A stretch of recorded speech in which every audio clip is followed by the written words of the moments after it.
आदाब, जय हिंद साथियों। मैं हूं मेहताब हिंदुस्तानी और एक बार फिर आपका वीडियो बहुत बहुत स्वागत है। और मेरे साथ में हैं राहुल प्रियंका गांधी सेना के राष्ट्रीय प्रवक्ता कुलदीप यादव।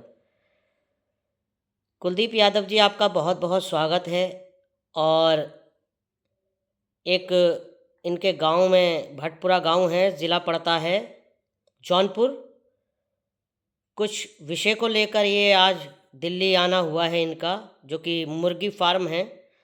तो कुलदीप जी, आपको क्या क्या कहना चाहेंगे इसके बारे में? आपने परमिशन ली है जंतर मंतर पर धरना प्रदर्शन को लेकर, आखिरकार क्या वजह है आपको दिल्ली आना पड़ा? मेहताब भाई, मैं राष्ट्रीय प्रवक्ता हूं। मेहताब भाई, मैं राष्ट्रीय प्रवक्ता हूं राहुल प्रियंका गांधी सेना से। और आप हमारे गांव में देखिए, जब गांव की और देश की बात आती है तो हम घरों में से निकल पड़ते हैं। हमारे गांव में 2019 में विद्यालय बोलकर 6 बीघा की जमीन पे बहुत बड़ा मुर्गी फार्म बना दिया गया है, जिसमें लाखों की तादाद में मुर्गियां हैं। अब कई बार गांव के लोगों के द्वारा जिला अधिकारी, जिला मजिस्ट्रेट को ज्ञापन दिया गया, लेकिन कोई कानूनी कार्रवाई नहीं हुआ। मैं माफ़ी चाहता हूँ, आपको बीच में रोक रहा हूँ। मुर्गी फार्म तो होते हैं, गाँवों में भी होते हैं, मगर आपको इससे क्या परेशानी और क्या दिक्कत है जो ऐसी नौबत आ गई कि आपको दिल्ली आना पड़ा है? और कौन है इसको, कौन चला रहा है? और विद्यालय के नाम से चल रहा है, तो ये तो संज्ञान में लेना चाहिए सरकार को। एक तरफ तो हमारी उत्तर प्रदेश की सरकार बोलती है कि 24 घंटे में काम करने का सामर्थ्य रखती है, लेकिन जब कहीं वही बात जर्नल कोटा पे आ जाता है तो हमारी सरकार पीछे भाग जाती है।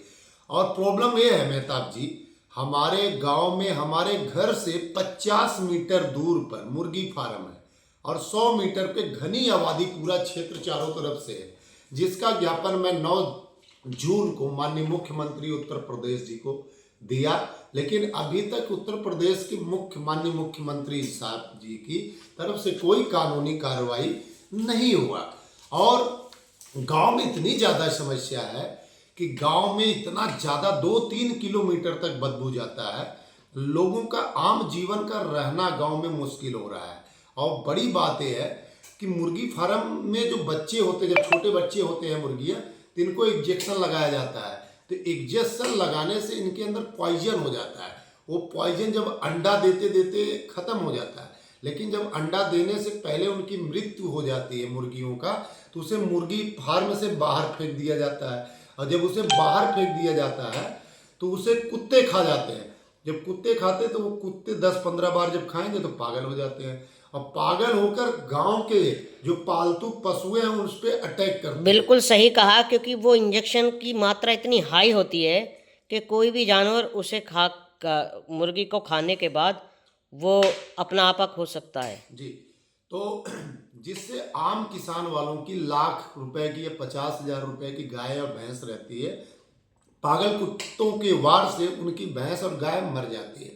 ये भरपाई भी सरकार नहीं करती है, ना मुर्गी फार्म करते हैं। 2019 से आज तक हमारे गांव वाले बहुत ही मुश्किलों का सामना कर रहे हैं। और गांव में टीबी, मिर्गी, मलेरिया, बुखार, उल्टी, ऐसे तमाम रोगों के शिकार होते जा रहे हैं हमारे गांव के लोग। एक तरफ आप कोरोना की जैसी महामारी पूरा भारत ने देखा, पूरा विश्व ने देखा, और जिस वायु को हमें शुद्ध करना चाहिए, आज उस वायु में जहर घोला जा रहा है। तो हम जब परेशान हो गए, गांव की जनता भी दुखी है। इसके लिए मैं डीसीपी साहब दिल्ली, कल 14 जून था, मैं इनसे लिखित में परमिशन मांगा हूं। उन्होंने हमें 27 जून का परमिशन दिया है।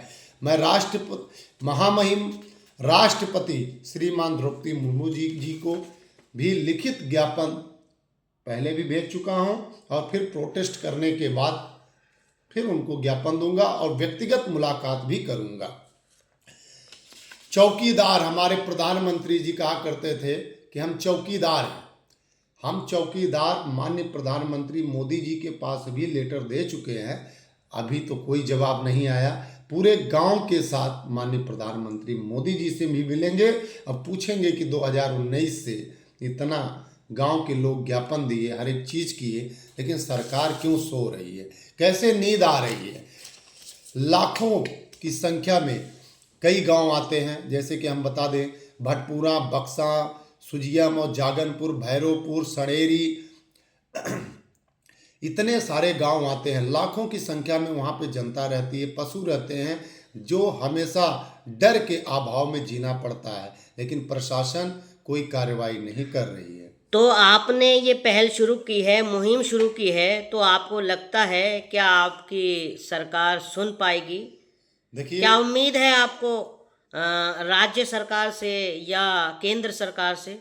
क्या ये मुर्गी फार्म वहाँ से हट पाएगा? बहुत छोटा सा काम है, लेकिन सरकार, हमें लगता है कि इसमें राजनीति कर क्या रही है। वजह है? वजह यही है कि हम सब एससी और ओबीसी आदिवासी लोग हैं, तो जिनका और ये मुर्गी फार्म है क्या वो बड़ी जाति से आते हैं? वो ठाकुर हैं, शिव श्याम सिंह, आलोक सिंह, ऋषि सिंह।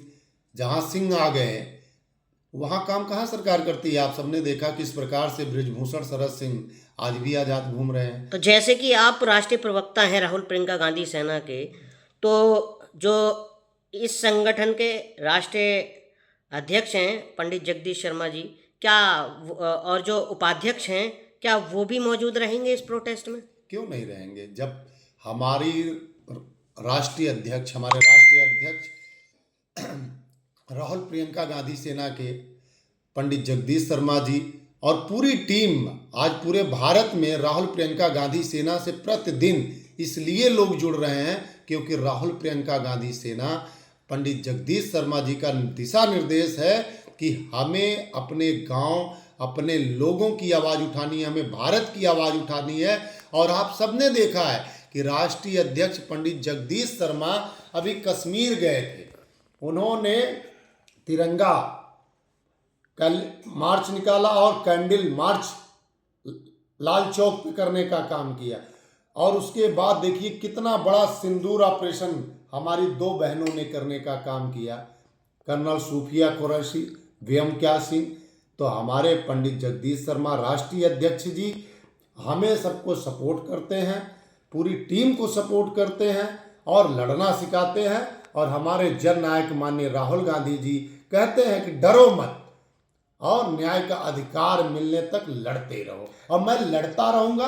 आज मेरे गांव की बात आ गई है, मैं उस गांव से जन्म लिया हूं, अब मैं अपनी गांव की उस धरती को शुद्ध करूंगा, अपने गांव वालों को मुक्त करूंगा। तो आप आला अधिकारियों से, वहाँ की सरकार से सिर्फ यही चाहते हैं कि गांव वालों को नुकसान ना हो, हवा प्रदूषित ना हो, इसको हटा दिया जाए, आपकी सिर्फ यही मांग है? छोटी सी मांग है कि हमारे गांव से मुर्गी फार्म को निष्कासित किया जाए, बाहर कहीं किया जाए, आबादी क्षेत्र से बाहर। चलिए, बहुत बहुत शुक्रिया हमसे बात करने के लिए कुलदीप यादव जी। ये थे कुलदीप यादव जी, जो एक छोटी सी इन्होंने पहल शुरू की है और इनका मकसद है अपने गांव वासियों के लिए लड़ना, गांव वालों को नुकसान ना हो। तो आपको हमने इनसे मिलवाया और इन्होंने अपनी बातें रखी। इस वीडियो को ज़्यादा से ज़्यादा शेयर कीजिएगा। बहुत बहुत धन्यवाद। जय हिंद, जय भारत, जय संविधान।